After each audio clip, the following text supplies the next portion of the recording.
O ano era 1960. O Palmeiras estava prestes a escrever com letras de ouro um capítulo glorioso que ecoaria com força por muitas e muitas décadas. Mas o que de fato estava em jogo naquele momento não era apenas erguer mais uma taça na galeria de troféus. O que se buscava ali era o reconhecimento definitivo no cenário nacional, a confirmação absoluta e a afirmação de um gigante do futebol que estava definitivamente nascendo para dominar o país. E o palco de toda essa grandiosa história? Uma decisão histórica contra a equipe do Fortaleza. Sim, o mesmíssimo Fortaleza que hoje enfrentamos pelo segundo jogo da Copa do Brasil. Mas naquele tempo, essa partida específica carregava um peso gigantesco, uma responsabilidade brutal e um valor que quase ninguém hoje em dia consegue dimensionar com exatidão. Para compreender perfeitamente como essa história se desenrolou, precisamos olhar para fatos impressionantes e quase inacreditáveis sobre esse confronto. Diferentemente do que acontece com a esmagadora maioria das grandes rivalidades e duelos do futebol brasileiro, Palmeiras e Fortaleza não começaram a sua história em amistosos. O primeiro jogo oficial registrado entre as duas equipes já foi inacreditavelmente valendo uma taça e um título nacional no dia 22 de dezembro de 1960.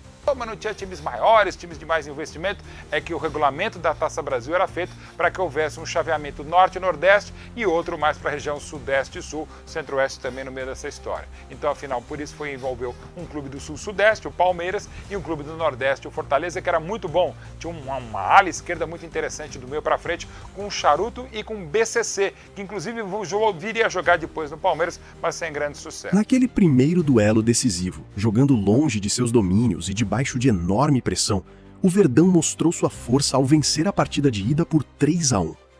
Mas o que estava reservado para o confronto de volta no lendário estádio do Pacaembu ultrapassou qualquer expectativa humana e entrou diretamente para os livros mais sagrados do esporte. Não foi simplesmente uma vitória segura, tampouco um placar apertado.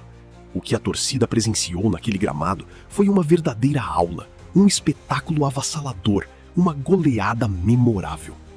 Somando os dois confrontos daquela decisão, o Palmeiras balançou as redes impressionantes 11 vezes e sofreu apenas um gol, fechando um placar agregado de 11-1, que permanece até hoje como um dos maiores massacres em finais de toda a história do futebol no país. É fato que o Fortaleza começou vencendo por 1-0, gol do BCC, mas no final dos 90 minutos no Pacaembu, Palmeiras 8, Fortaleza 2, mais uma primazia, mais um recorde palmeirense. Até hoje é o maior placar de uma decisão de qualquer competição nacional. Taça Brasil, Robertão Brasileiro, Copa dos Campeões, Copa do Brasil, ninguém meteu 8-2 numa final. Naquele inapagável 8-2 contra o Fortaleza em 1960, o Palmeiras não venceu apenas mais 90 minutos de futebol. O clube forjou ali a sua própria alma de multicampeão nacional, cravando para sempre o início oficial de uma era dourada repleta de glórias, troféus e momentos inesquecíveis. Aquele confronto mostrou ao mundo inteiro que a história alviverde seria escrita com proporções gigantescas, superando limites e estabelecendo padrões de excelência que perduram até os dias de hoje. Aquela goleada monumental foi a faísca exata que acendeu a identidade vencedora, imponente e destemida que todos nós conhecemos e orgulhosamente acompanhamos no futebol atual. Pacaembu, palco daquele feito histórico, viu nascer a semente da primeira academia de futebol do Palmeiras. Uma equipe que viria a dominar os anos seguintes com um futebol refinado, técnico e envolvente. Sem aquele título inaugural sobre a equipe cearense, o Palmeiras não teria iniciado tão cedo a sua tradição de soberania nacional.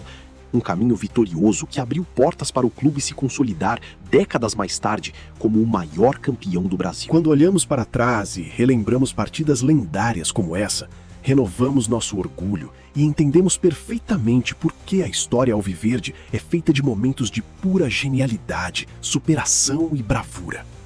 Cada geração de torcedores herda esse legado de glórias que começou a ser desenhado de forma definitiva em noites mágicas, como a daquela grande final no Pacaembu. E hoje, o palco do reencontro entre Palmeiras e Fortaleza ganha o calor e a atmosfera da Arena Pantanal, em Cuiabá. E se você acredita na classificação do nosso Verdão, deixe o seu like e inscreva-se no canal para não perder absolutamente nada dos próximos capítulos marcantes desta paixão avassaladora chamada Sociedade Esportiva Palmeiras.